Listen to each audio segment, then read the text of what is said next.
वक्त वर्ल्ड की सबसे स्ट्रांग इकोनॉमी कौन सी है? यूएसए। बिल्कुल सही, एक इंटेलिजेंट तो मिले। इस वक्त वर्ल्ड की सबसे बड़ी रिजर्व करेंसी क्या है? US dollar. US dollar. इसका मतलब क्या होता है रिजर्व करेंसी का? No idea sir. No idea. Okay. US economy की क्या कंडीशन है, अच्छी है बुरी है? No idea. ये पता कैसे लगता है कि किसी इकोनॉमी की कंडीशन अच्छी है बुरी है? By GDP. By GDP. GDP क्या होता है? Gross goods services. Gross domestic product, right, including services. Yes yes. तो अगर किसी कंट्री की जीडीपी ज्यादा है तो इसका मतलब उसकी इकोनॉमी अच्छी है। We can say. We can say that. Yes. मतलब मान लो किसी कंट्री की जीडीपी बहुत ज्यादा है और डेट उससे भी ज्यादा है, तो क्या वो इकोनॉमी की कंडीशन अच्छी है या बुरी है?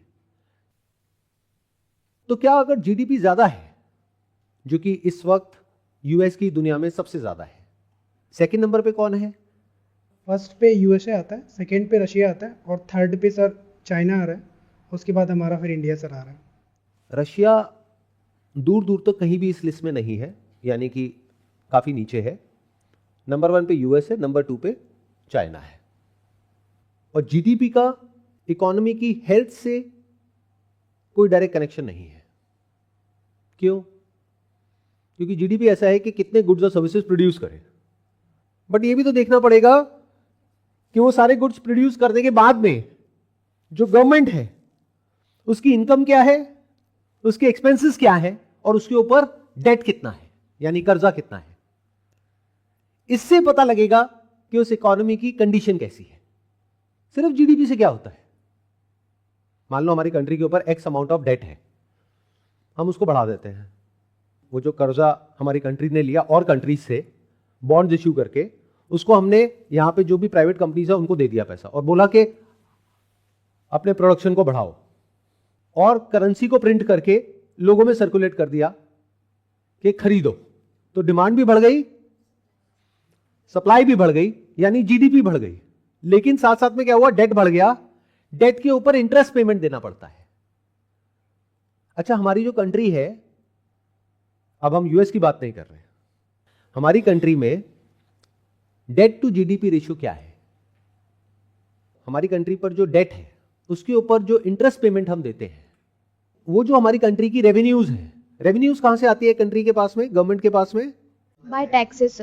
टैक्सेस से आती है। क्या सिर्फ टैक्सेस से आती है, यानी डायरेक्ट और इनडायरेक्ट टैक्सेस, या कोई और भी सोर्सेस दिस इज होते द हैं? Main source sir.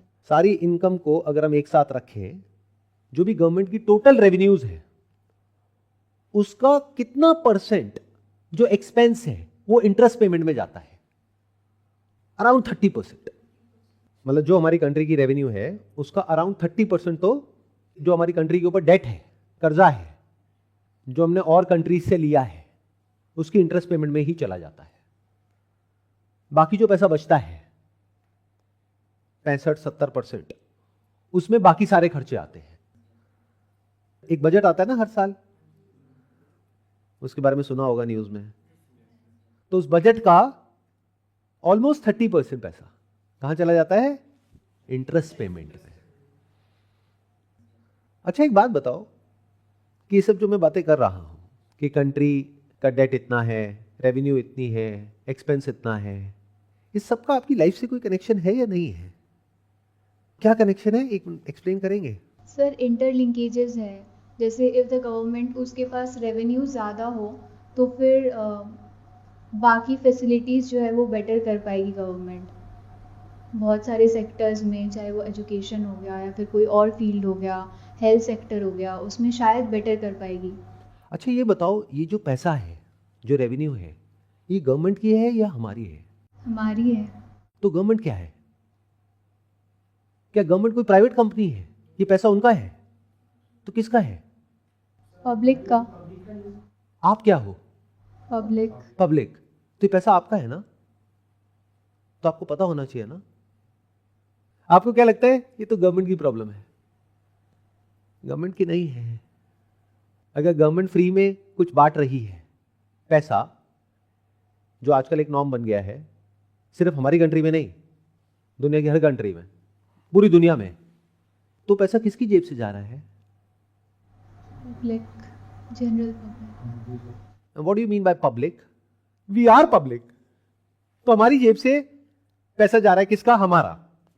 अगर गवर्नमेंट करेंसी प्रिंट करती है, नोट छापती है, नोट छापने की मशीन है गवर्नमेंट के पास में, सिर्फ हमारी नहीं, पूरी दुनिया की जितनी भी गवर्नमेंट्स है उन सबके पास में नोट छापने की मशीन है। तो अगर गवर्नमेंट नोट छापती है तो क्या वो हमारे लिए अच्छा है बुरा है?